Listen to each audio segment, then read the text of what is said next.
Plusieurs joueurs de l'équipe championne avaient fait le déplacement pour l'occasion. Issus des IME de Guise, du Vennec et des Genêts, ainsi que des U17 du FC Metz, la ville de Forbach est fière de ses champions. C'est pourquoi elle a décidé d'organiser une réception en leur honneur au Burghof. Vous avez su vous dépasser votre handicap. Et puis d'ailleurs, on n'en voit plus de handicap. Pour remettre leur certificat, des partenaires militaires, représentants académiques et régionaux ont tenu à être présents. Même Thomas Pesquet, parrain de la promotion du BIA au lycée Charles-July, a manifesté ses encouragements par vidéo aux 27 lauréats et à la major de promo. Voilà, c'est coupé. Les inaugurations s'enchaînent à Béruns-les-Forbach. Une succession de coupées de rubans pour rendre officielle la fin des travaux sur 4 sites aménagés par la municipalité. Béruns se transforme à grande vitesse. La commune dispose désormais d'un cœur de ville riche de beaucoup d'équipements et de services, ce qui réjouit son maire. Des lapins géants de Flandre aux pigeons romains et pigeons culbutants, près de 300 animaux ont été réunis par 22 exposants à Forbach. L'activité de la Société des aviculteurs de Forbach s'est développée et cela se ressent dans les produits. Les élus municipaux et départementaux ont également répondu présents à l'invitation pour voir l'aboutissement du travail des aviculteurs. Le collectif Horizon Phare 2020 se compose pour l'instant d'une dizaine de personnes vivant à Phare-Hébersviller. Pas de professionnels de la politique, mais de simples citoyens désireux de s'impliquer, de rendre ce qu'ils ont reçu de leur ville. Désormais, la démarche est lancée officiellement. Les membres du collectif devraient dans les semaines à venir démarrer leurs premières actions. Il n'est pas question pour l'instant de monter de liste, seulement de relayer les demandes des citoyens, mais l'échéance des municipales est dans toutes les têtes. En attendant le clou du spectacle, un combat professionnel des poids moyens en fin de soirée, ce sont les amateurs qui se sont succédés sur le ring. Une dizaine de combats qui ont permis de montrer que le cercle pugilistique de Forbach comptait dans ses rangs des jeunes boxeurs promis à un bel avenir. Le cercle pugilistique développe aussi la boxe féminine avec une trentaine de boxeuses licenciées, dont la prometteuse Lisa Mistretta. Scénographie d'un cimetière éphémère dans les allées du château, conte pour frissonner et dégustation de soupes bizarres. Le château du Schlossberg se transforme le temps d'une soirée en château de l'effroi. Un cadre effrayant, des animations horribles, une ambiance terrifiante, le tout pour faire frissonner de peur, petits et grands, mais surtout de rire.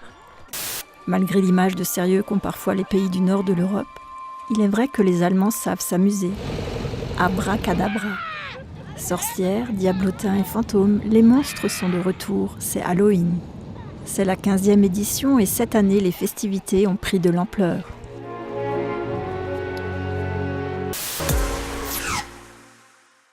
Moins de chômeurs de catégorie A en Moselle. Ce qu'il faut retenir des chiffres trimestriels publiés par la Directe Grand Est. La catégorie A désigne les personnes tenues de rechercher un emploi et sans activité professionnelle. La baisse est minime, seulement 0,1%, mais encourageante par rapport au Grand Est, où le nombre de chômeurs, lui, augmente de 0,3%. 80 appart-hôtels dans l'ancien hôpital de Sarreguemines. Une réhabilitation immobilière menée par le groupe Aware Corporate qui a racheté le 15 octobre dernier la partie historique de l'hôpital pour 400 000 €. Ce projet devrait permettre de sauvegarder un élément clé du patrimoine tout en développant le tourisme. Est engagée également la création d'un centre de loisirs et de détente avec spa, une offre qui n'existe pas encore à Sarreguemines. Pour rappel, le groupe Aware avait déjà racheté en 2011 une partie du site pour le transformer en logements sociaux et centre de dialyse. Le groupe mosellan Anticorps réfléchit à porter plainte contre le CIDEM. L'association anticorruption aurait relevé de possibles prises illégales d'intérêt de la part du syndicat ménager des déchets de Moselle-Est. Hier se tenait à Bitche une réunion du groupe local. Une trentaine de personnes a pu prendre connaissance des différents éléments. Anticorps a rendez-vous début novembre avec le procureur de Sarreguemines pour faire avancer le dossier. Un incendie s'est déclaré vendredi en début d'après-midi dans l'ancienne gendarmerie de Sarreguemines en face du lycée Henri Nominé. Un feu de détritus en est à l'origine. Le bâtiment est désaffecté, il n'y a plus d'électricité, mais il est régulièrement squatté. Le feu a été rapidement maîtrisé, 10 sapeurs-pompiers de Sarreguemines étaient sur place. Ils ont ensuite visité l'ensemble du bâtiment et déblayé les pièces. L'incendie de l'entreprise de toiture et de couverture Franck à Annweiler est d'origine criminelle. Les investigations ont démontré que le ou les incendiaires auraient volé les plaques d'immatriculation de 2 voitures de l'entreprise avant de mettre le feu à l'une d'entre elles. Toute personne ayant aperçu des mouvements suspects dans la Max-Planck-Straße ou aux abords de l'entreprise entre 18h15 et 21h15 doit en faire part à la police. La dyslexie et le monde du verre s'associent. Des enfants se sont glissés dans la peau de souffleurs de verre, un défi proposé par le musée du cristal de Saint-Louis-les-Beach. En plus d'apprendre les techniques de soufflage, cet atelier a aussi permis de sensibiliser les enfants aux handicaps invisibles comme les troubles 10 à travers des textes. 1918, fin de la Première Guerre mondiale. Quelles conséquences pour le pays de Beach ? Le public pourra les découvrir du 28 octobre au 13 novembre à l'espace René Cassin. L'exposition est proposée par la Chale, la Société d'histoire et d'archéologie de Lorraine. 200 objets à examiner, issus de collections privées ou prêtés par les musées du secteur. Cet événement a nécessité 1 an de travail et de recherche. Inauguration dimanche 11h. Les élèves d'Aren bientôt réunis sur un même site plus sécurisé. Actuellement, les élèves de primaire et de maternelle se rendent dans 2 bâtiments séparés par la route départementale jugée dangereuse. Les bâtiments sont vétustes et ne sont pas adaptés aux normes de sécurité. Un groupe scolaire est actuellement en construction. Il réunira les écoles maternelles et primaires, le périscolaire et la cantine. Le coût de ces travaux s'élève à 1 250 000 €. Le Sargemina-Platt Theater prêt à remonter sur les planches. La troupe présente cette année la pièce Schöne Ferien.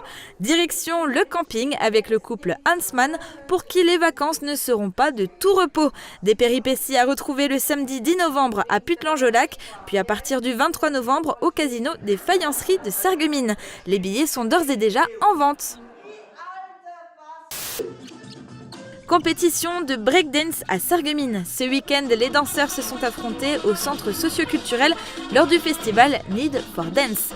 Ils sont venus des 4 coins du monde pour tout donner sur la piste de danse. Un jury de renommée internationale était présent pour désigner les meilleures performances artistiques. C'est le premier jour des inscriptions au centre des Restos du Cœur de Sarreguemines. La campagne hivernale va bientôt débuter et ils sont déjà nombreux à demander de l'aide. Quelques démarches pour justifier de ces faibles ressources et pour permettre aux bénévoles d'évaluer leurs besoins. Alors le logement, c'est en foyer. Ils nous ramènent leur fiche de revenus, l'attestation de la CAF, où on peut voir s'ils ont des APL, des allocations familiales, et le contrat de bail. Et à ce moment-là, nous, on fait, là c'est le logiciel qui le fait, on additionne les revenus plus toutes les allocations et prestations sociales et on déduit le loyer. On déduit le loyer et là, en fonction du barème des restos, on voit s'ils rentrent dans le cadre du barème. En attendant le début officiel de la campagne, les nouveaux inscrits ont déjà droit à un petit colis. Cet été en Moselle-Est, le nombre de bénéficiaires a augmenté de manière assez importante. Sur les secteurs de Beach, Forbach ou Frémin, les chiffres ont également été en hausse l'hiver dernier, compensés par de meilleurs résultats à Folquemont, Sarrebourg ou Sarreguemines. Sur l'ensemble de la Moselle-Est, une baisse encourageante de 7% a été enregistrée. Oui, bien sûr, c'est une bonne nouvelle, surtout que c'était la 2e année, donc on pouvait penser que ça allait continuer. Par contre, cet été, on ne sait pas trop ce qui s'est passé, mais il y a eu pas mal de personnes inscrites en plus. Si la distribution de denrées reste l'activité principale des restos, de nombreux autres services sont proposés, comme des cours d'alphabétisation, des bilans de santé, des ateliers cuisine ou encore du soutien à la recherche d'emploi. Pour cela, l'association préférée des Français peut compter sur ses bénévoles, toujours plus nombreux, 400 sur toute la Moselle-Est. Parmi eux, Eliane. Aujourd'hui, elle distribue des denrées issues de ce qu'ils appellent la ramasse.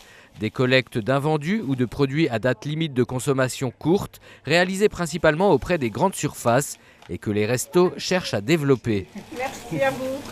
Au revoir, bon après-midi. Il faut se battre pour ça parce qu'il y a beaucoup de gaspillage qui n'est pas normal pour les personnes qui ont besoin. Alors moi je suis contre le gaspillage. C'est pour ça c'est bien quand on les ramasse dans les magasins qu'ils n'arrivent pas à vendre. À une vingtaine de kilomètres, le centre de Forbach. Sur les 11 centres de Moselle-Est, c'est de loin le plus important. Sur 6700 personnes bénéficiaires en tout, il en compte à lui seul 1600 en hiver. Ici, les stocks sont prêts, mais la salle de distribution est encore vide. La campagne va débuter avec un nouveau responsable, fraîchement arrivé dans l'association. Il a décidé de s'engager sans expérience. Sans expérience pour moi, mais entouré de bénévoles qui ont une grande expérience et qui apportent le fruit de leur expérience, qui la partagent pour qu'on puisse tous ensemble affronter ce challenge et réussir à faire une campagne hivernale de haute volée. C'est une cause qui m'a toujours effectivement intéressé, parce que lancer Coluche au départ était quelque chose d'important. Et effectivement, j'ai eu la possibilité maintenant d'entrer dans les Restos du Cœur et j'ai saisi l'occasion. La 34e campagne d'hiver des Restos du Cœur sera lancée officiellement le 27 novembre. L'association de Coluche compte toujours autant sur la générosité de ses donateurs et sur l'engagement de ses bénévoles pour venir en aide aux plus démunis en leur apportant un peu de pain et de chaleur. Je pense que ça devrait aller, hein. Oui, voilà.